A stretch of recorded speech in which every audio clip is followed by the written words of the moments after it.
Hawiya TV lameba chama ani amusama ani afleba chama ani amusama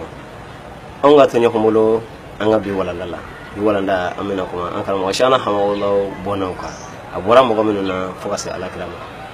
surprise ba kono kabako belbele baba kono ni ala salama ameno soro nyafalala ni mo gomenu yanga ne video soro aw ka aimer aka partager ni hakli labe mo gomen mulo wala manyini ngali bi bulo iko bla commentaire la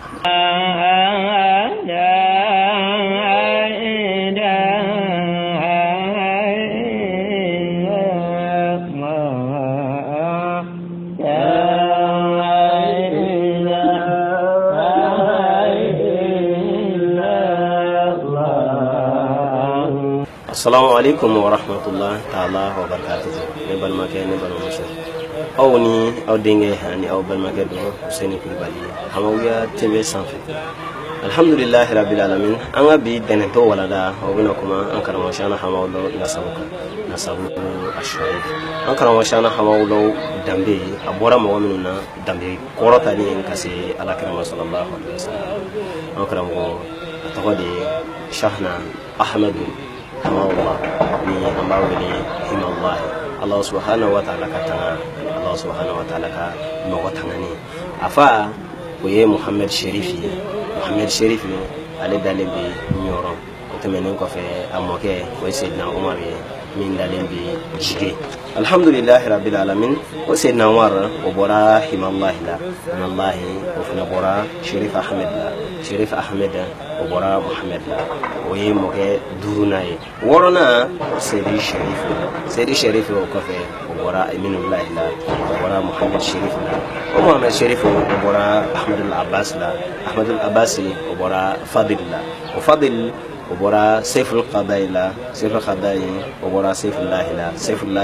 o bora Himallah la o Himallah o bora Hidayatullah o bora Yahya o bora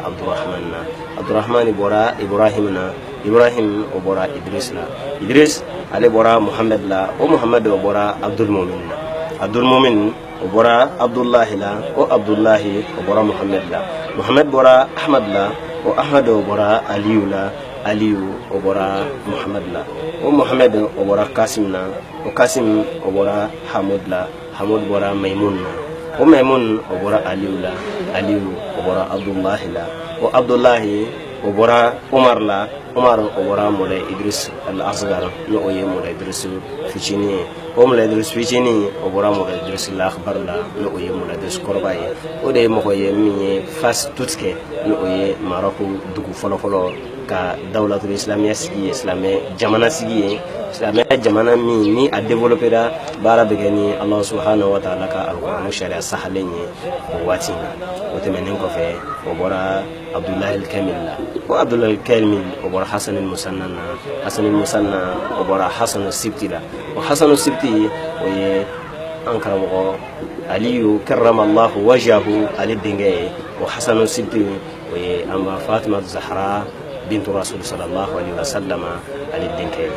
أنكر وشانا أحمد حماه الله كان نسبه جيلني أم كيان فوفه نعسي على كرام صلى الله عليه وسلم أدبولين تانا أنكادو كفو على كرام صلى الله عليه وسلم كأتين تادين من ترى أكو ويأم فاطمة دين فلانين نوي حسن السبتي الحسيني وتمنين كفه شانا حماه الله كان نسبه أبايا فافه أنو كبكو من بي أنغا بيولادا فيديو كنا أولي من يروني fo an ka don ka fo an karama shana hamawlo abora mina bayan va fe o yi Ashar Jallo ni uba wele ko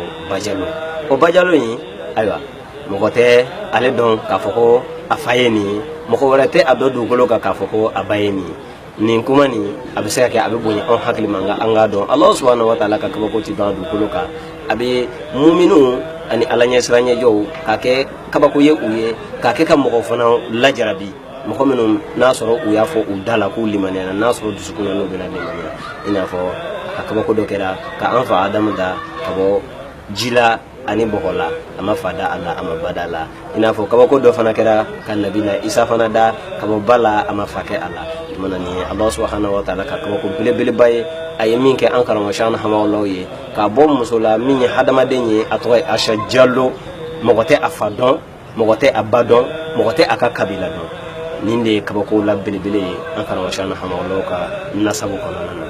ambe aw fo ka awwalin mando ni mogo min ni ya anga ni video en soro amba nyinu fe ko video no aimer ko a partager o temenen ko fe nyiningali ni hakilla be min bolo akolu la commentaire la pour que mogo minu na soro olu ma video no soro olu be se kan nafa ba soro la aw ka partager lu sababu la chugo mina amba fo oma wassalamu alaikum wa rahmatullahi ta'ala wa barakatuh. Alhamdulillah rabbil alamin anga denen na tay emission ni Allah subhanahu wa ta'ala sunama amena kuma an karama shana hama